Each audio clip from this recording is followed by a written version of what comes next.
Matthew, just kind of, what was the deadline like for you?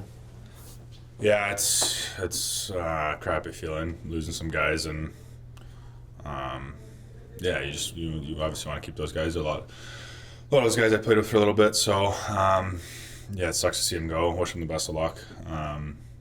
But yeah, I think we just got to focus on what we have in this room and pushing forward.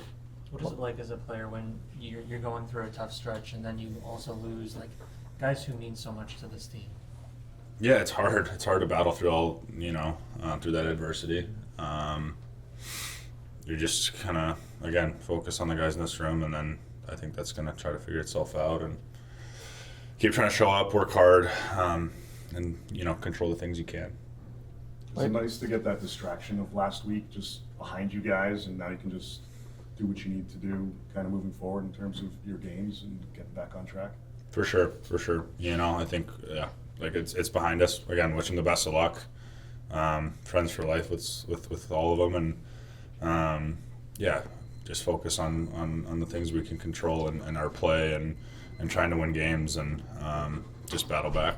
What does a game like tomorrow night do for your group to try to get to that battle back and back to the way you want to be playing? Electricity in the building in Montreal, the rivalry, how does that help your group? Yeah, we haven't had that winning feeling in a long time, and going to such a crazy environment. I think it's really easy to get up for, and I think we're just excited to battle together and show up for one another and try to get the W.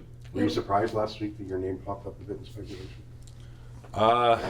Yeah, I mean a little bit. I didn't really look into it too much. I feel like just kind of with this market, everyone's kind of almost a target. So, yeah, is what it is. Again, it's a business. Like it's, you don't. I guess you don't really. You earn the attention here, but. Yeah, I don't want to look into it too much, I guess. In your time here, the team hasn't really gone through a stretch like this. What's it been like for you personally navigating this? Yeah, it's difficult, I feel like I haven't been in a situation like this, and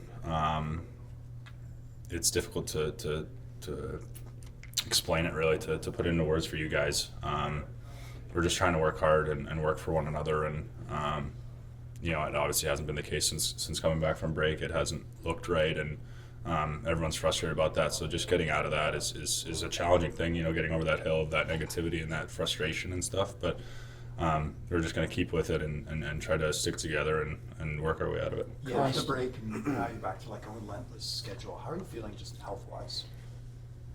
Pretty good, not 100%, but definitely pretty good, and still feel like I can contribute and help, and yeah, I'm confident in my abilities that I'm still eligible to be a dominant player and help out. Boston's gone through a couple of seasons where he hasn't had the same level of production as we've seen earlier in his career. What gives you confidence he can get back to that kind of Rocket Richard form? Yeah, I mean, I think some of it's just bounces really, and then otherwise it's a lot of the other guys on our team too are kind of in the same boat. I feel like I could be doing a lot better offensively and contributing a lot more. So it's everyone. I think our power play hasn't been great. All season too. So I don't think it's necessarily all on him. And he's an incredible goal scorer, and I'm confident that he'll get back to that form. And yeah, it's just going to take a few bounces. And again, we're going to have to have good special teams, and guys around are going to have to chip in a little bit too. Coach was saying that he views Easton Cowan as a guy that will be capable of transporting the puck up the ice as he gets further into his career. He pointed out the play made to you the other night to set you up in front. You get noticed from Easton the way he's navigated his first full season in the NHL. I think he's done a great job. I think he shows up, and I think he has a lot of confidence and a lot of energy, and that's a good spark in this locker room. I think we're a little bit of an older team, so to have that energy is awesome.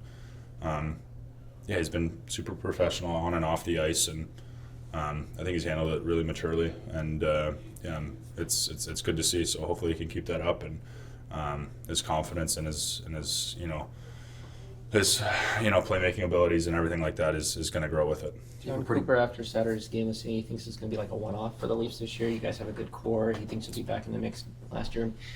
Excuse me. I know it's probably hard now to be optimistic, but do you kind of see reasons for hope on the horizon?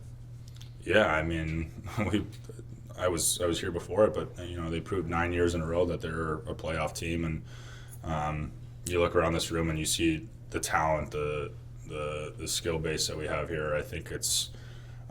I agree with what he says. I think we'll be back and stronger than ever.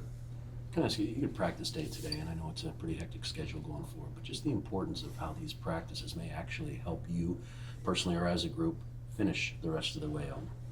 Yeah, I mean, it's been a while since we've had practice, and it's with this condensed schedule. It's not often do we get to go out here and kind of work away at things. So it's important for us to stay dialed and prepare well, and so it's important to get that time just away from games too. Really, just to spend time together in this locker room. It's important. So. It's days like these where you can kind of grow and try to better yourselves.